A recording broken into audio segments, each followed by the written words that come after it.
उनको सच बता देना चाहिए।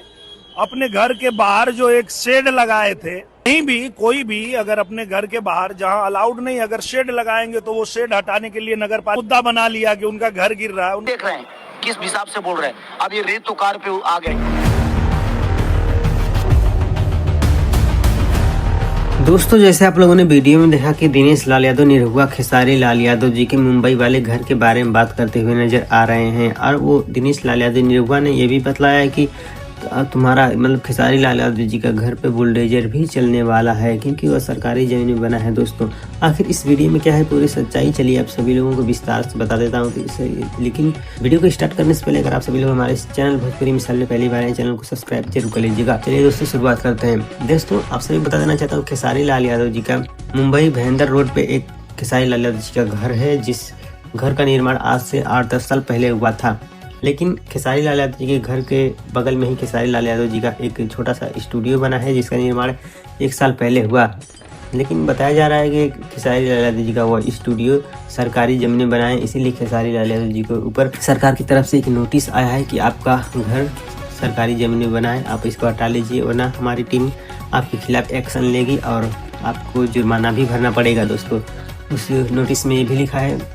तो देखिए, खेसारी लाल यादव जी को 10 दिन का मौका भी मिला है। मतलब टीम की तरफ नोटिस में ये भी लिखा था कि आपको 10 दिन का मोहलत दिया जा रहा है, अगर आप 10 दिन में नहीं हटा पाएंगे तो आपके ऊपर कार्रवाई की जाएगी।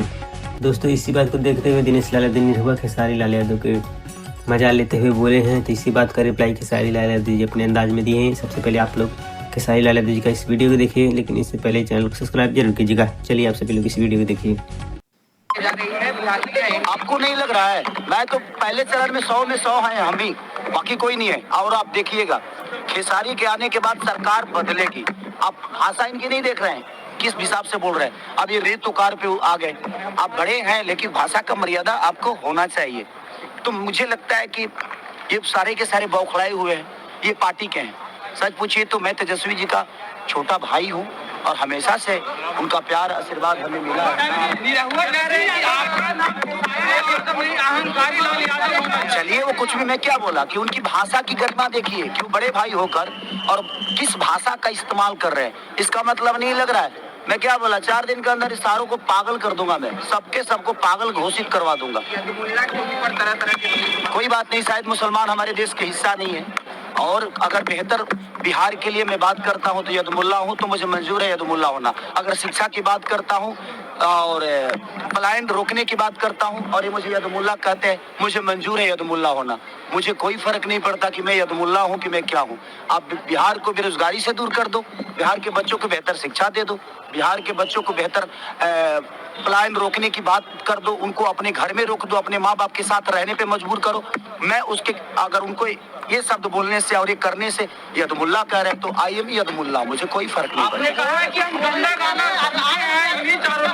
बिल्कुल सीखा हूँ भाई, आगे यही थे ना। और जहाँ तक कह रहे हैं ना कि उन्होंने ये जीता है, उन्होंने वो जीता है, तो भाई मेरे से पहले तो रवि जी के बाद आप आए थे ना, तो आप क्या क्यों नहीं जीत लिए?